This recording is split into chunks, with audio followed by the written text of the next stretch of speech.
Bonsoir les enfants, je m'appelle Maddie Joy et ce soir je vais vous raconter une histoire du monde d'un livre que j'ai depuis que je suis toute petite. Cette histoire s'appelle Le lama et le charpentier.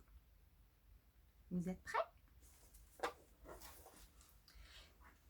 Il y a longtemps, si longtemps que personne ne s'en souvient, était un royaume où vivaient un charpentier et un lama. Alors, le lama était un homme méchant et avide. Il dit un beau jour au charpentier: « Tu vas me construire une maison et moi en récompense, je prierai pour toi afin que les dieux t'apportent le bonheur. » « Tes prières, moi je m'en moque, » répondit fort peu civilement le charpentier. Vous savez ce que c'est qu'un charpentier ? Un charpentier, c'est un monsieur qui construit des choses avec le bois, des tables, des chaises, qui travaille le bois. Mon bonheur et ma chance sont ses deux mains, bah oui, parce qu'il est charpentier, donc forcément il a besoin de ses mains, et cette hache qui me l'apporte. Ses mains et sa hache. Pourquoi il utilise une hache, les charpentiers, ils coupent les arbres pour prendre le bois et fabriquer des choses avec. Ils peuvent aussi fabriquer des jouets au passage, des jouets en bois. À l'époque, ils fabriquaient des jouets aussi. C'était très commun.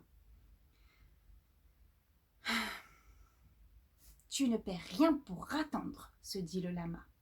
« Et tu me paieras ton impertinence. » Jour et nuit, il se mit à réfléchir aux moyens de se venger du charpentier. Enfin, il trouva.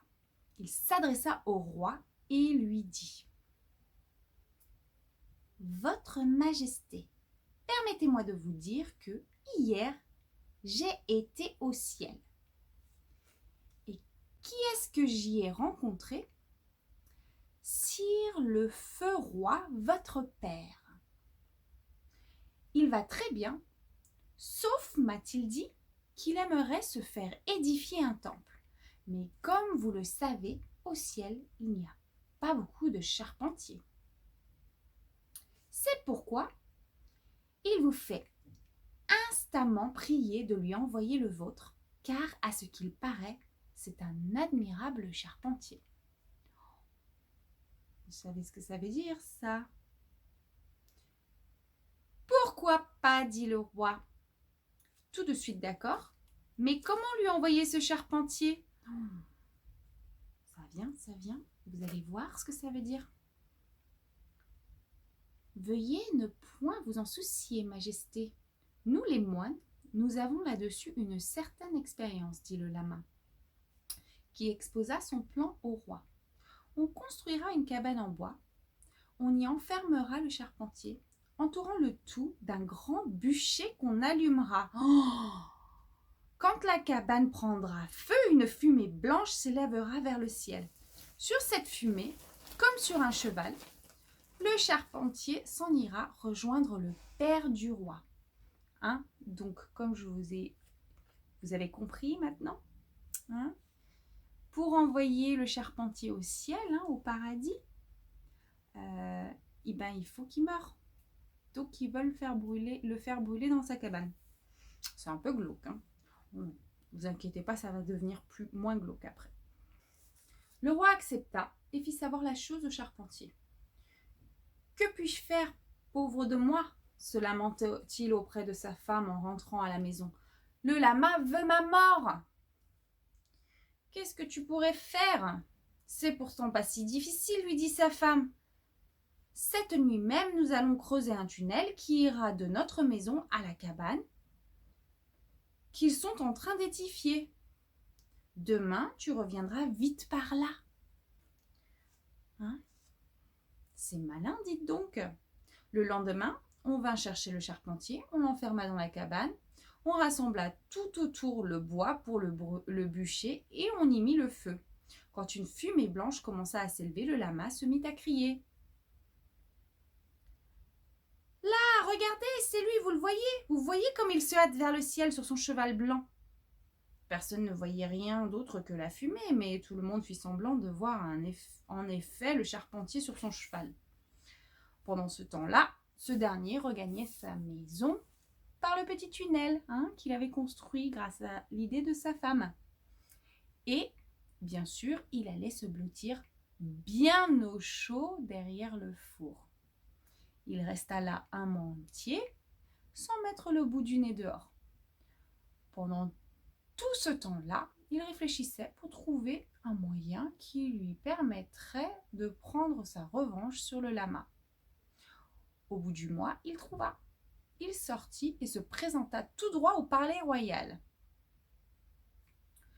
Tout s'ouvrait grand les yeux en le voyant, et le lama encore plus que les autres. « Tu es revenu ?»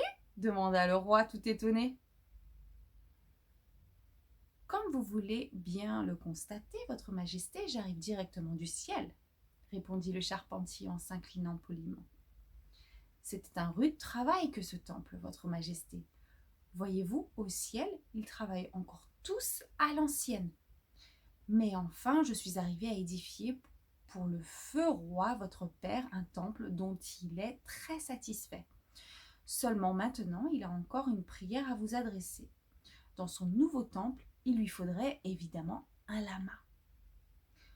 Vous le savez bien, un temple sans lama, c'est impensable. Et encore, le roi n'aimerait pas n'importe quel lama. Non! Dans un si beau temple du ciel, il faut un lama de grande valeur. Le feu roi, votre père, souhaiterait avoir votre lama, car on parle jusqu'au ciel de sa gloire et de sa sagesse.